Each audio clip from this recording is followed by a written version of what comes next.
in this video, I'm going to start on sort of a series of videos here that will be digging into the molecular orbital theory quite a bit more. And these will depend even more heavily on the symmetry and the group theory. And so the previous videos before this, I think knowing the group theory stuff would be helpful, but perhaps not absolutely necessary. Whereas this video and beyond in this molecular orbital playlist, understanding the group theory stuff is going to be a lot more important.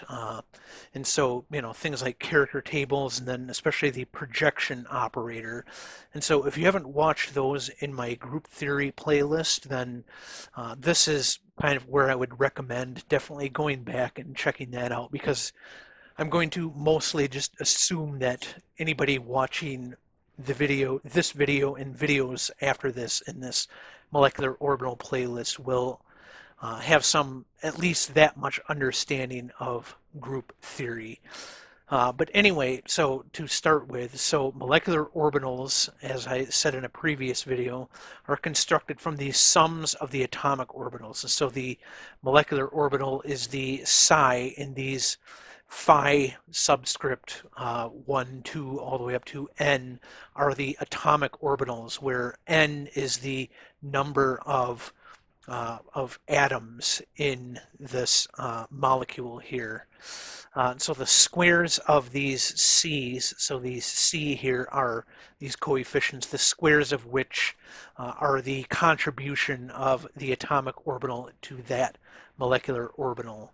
So the equation for the molecular orbital, we have our Schrodinger equation here, and so we just subtract this E psi from both sides. We get H minus E acting on psi here equals 0. Or in terms of the atomic orbitals, so we have our C1 and then we have this H minus E on our phi 1 here, which is our first atomic orbital, then the C2, our second atomic orbital, with this H minus E here going all the way up to N. And so without loss of generality, let's assume a system with 2 atomic orbitals, and we can then take the inner product of, say, phi 1 with both itself and with phi 2, and then we integrate over all the spatial coordinates, and so we get, so this is just a constant, so we can pull that out. We have our phi 1 and phi 1 here, and then d tau is just telling us that we're integrating over all of the coordinates here, plus our C2 and then our phi 1 and phi 2 integrated over all coordinates, and we have that equal to 0. And so we will make these following definitions. So H sub II is just going to be this, where we're taking the integral of the phi inner product with itself with this Hamiltonian acting on it. Then the Hij is taking the inner product of something I with something sub j, where I is not equal to j. So we can say that I is not equal to j here. Then we have this S here, Ij, and so that's just the product here of our phi I and our phi j. And this is the overlap integral, and so I have this shown here. So we're looking at the integral that's essentially this part here, where these two atomic orbitals overlap with each other. So yeah, the HII is the energy of the atomic orbital phi I. Hij is the energy of the interaction between phi I and phi j. And like I said, this Sij is the overlap integral. And so since the atomic orbital wave functions are normalized, the overlap of an atomic orbital with itself is obviously going to be 100%, so it's going to be equal to 1. So we can now apply these definitions to our integrals. So when we do the inner product with phi 1 on both phi 1 and phi 2, we end up with our C1 times H11 minus E and our C2 times H12 minus E, and then we have this we have the overlap integral here, because now we're talking about the energy of interaction between the atomic orbital 1 and atomic orbital 2. Then we can do the same thing with our phi 2. So we take the inner product with phi 1 and the inner product with itself. So these two equations here are known as the secular equations, and they have this secular determinant associated with them. And so if we have n atomic orbitals involved, then we need an n by n secular determinant, which you can see is going to get complicated very fast. But there are some symmetry things we can do to sort of simplify this.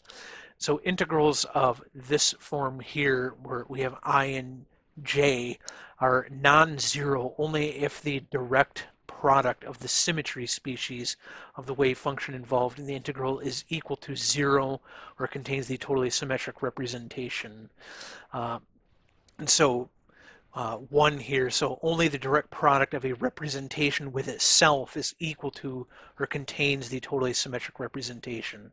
And so that makes sense because if we have some representation that looks like, 1 minus 1, 1 minus 1, if we multiply that by 1 minus 1, 1, and minus 1, that will just give us 1, 1, 1, 1, which is the totally symmetric representation. And likewise, number 2 here, if we take the product of, say, this and this, we would just get back out this. So the direct product of some symmetry group here, or some symmetry character, some representation with the totally symmetric representation is just going to be that representation again, because we're just multiplying everything by 1. So since the Hamiltonian commutes with any symmetry operation, then it must belong to the totally symmetric representation. So that means that this integral of phi I with the Hamiltonian and phi j over all coordinates is only non-zero if the phi I and phi j belong to the same irreducible representation in the character table of the molecule. So with this we can factorize our secular equation. We use the projection operator. And so if you watched my my group theory videos, we were using this projection operator here, which looks a little more complicated, but it's kind of the same as this one that we will be using, which just comes from the book that I'm actually following for this in the next few videos here, which is Group Theory and its Applications in Chemistry. So the main thing to notice, this constant right here is the same. The G alpha here in this L sub I is the dimension of the irreducible representation, and this H here, or this G here, is the order of the group. And so what we have up here, though, is, so we have this rho ij, and this is just the pi. And so this one is more general because we can do this with sort of higher dimensional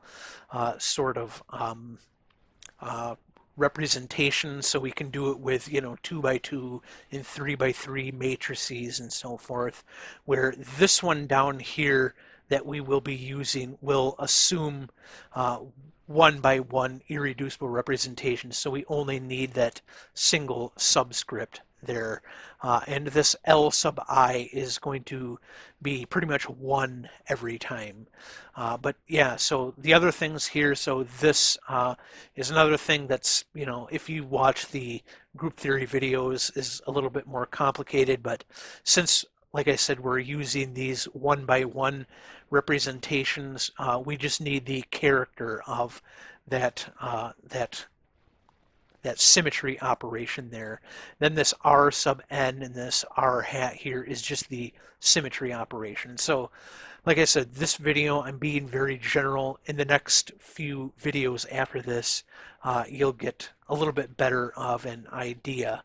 But for now, we will use it on just sort of an arbitrary function here.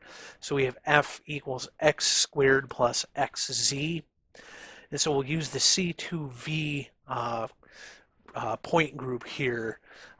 So the possible projection operators are the PA1, the PA2, the PB1, and the PB2. So the projection operators for each one of these right here.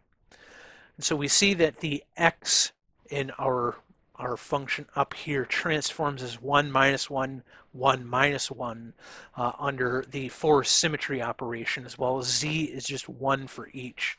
And so we can calculate using the projection operator here a1 on our f, on our function there.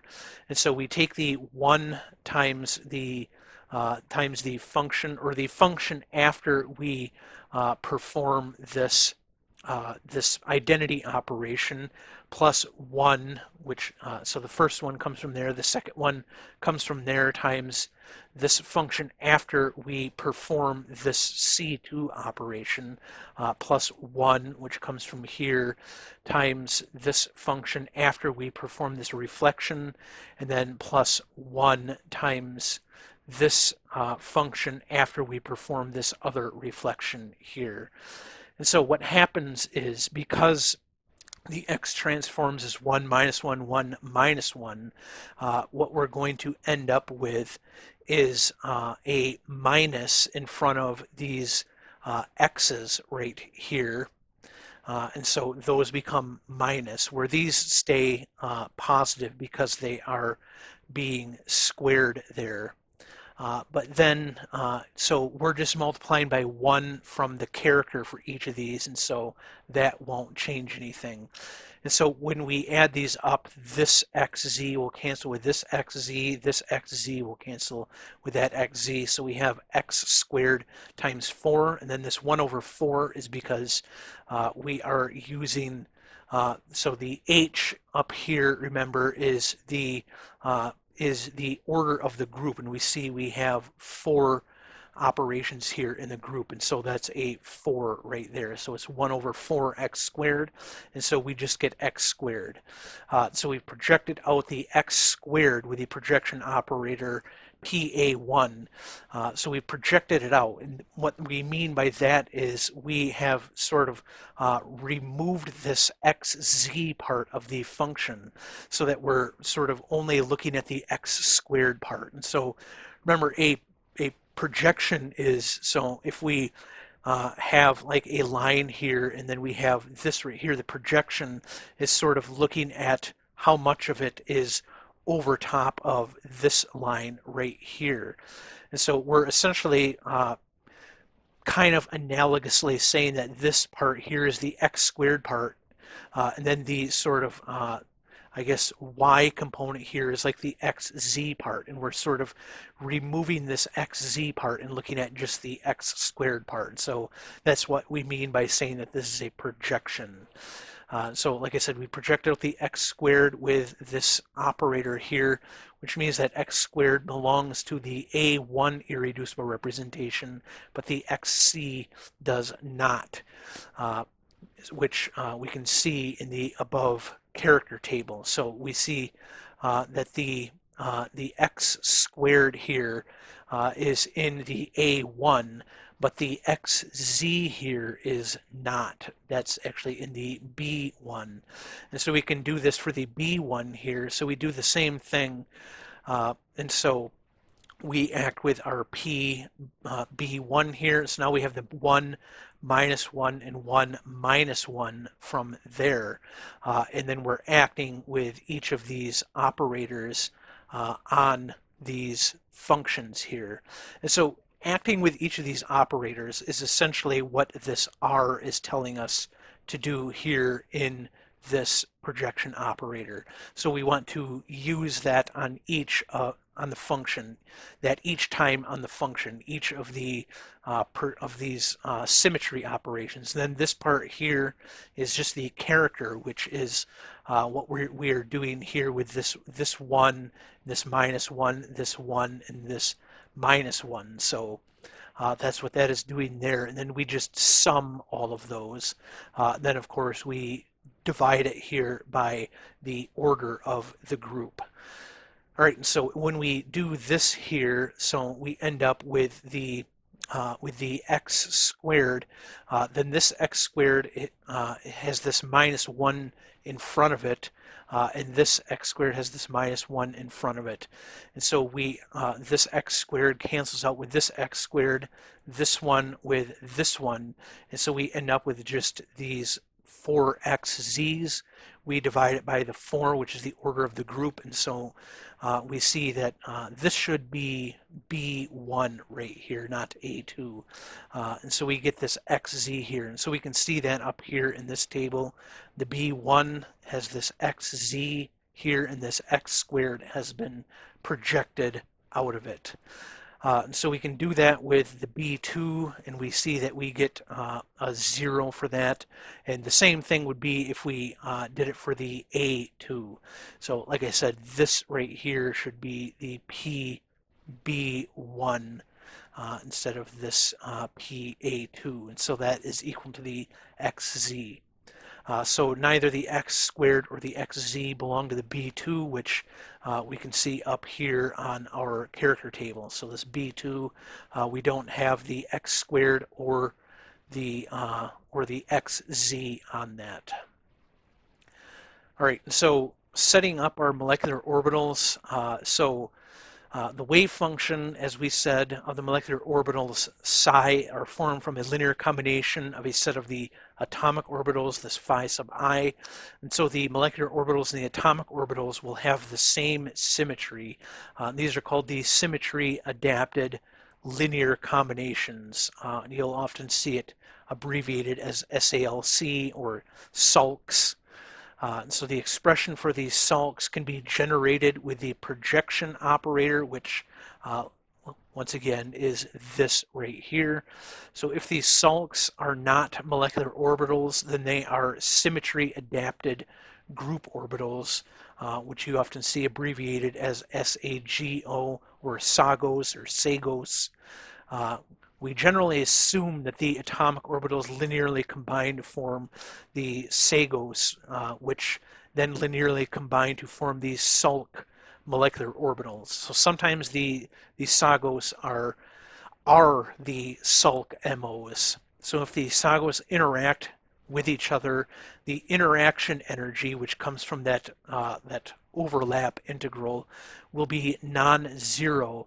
And these SALCs are formed by a linear combination of the SAGOs. If the SAGOs do not interact with one another, and so that overlap integral, that S will be 0, that means the interaction energy will be 0 because we're multiplying by that S. And the SAGOs will themselves be the SALC MOs. All right, and so since the atomic orbitals and the SALC MOs have the same symmetry, the projection operators used to generate these SALC MOs are set up using the symmetry species of the atomic orbitals. And so that's what we were doing in the previous videos.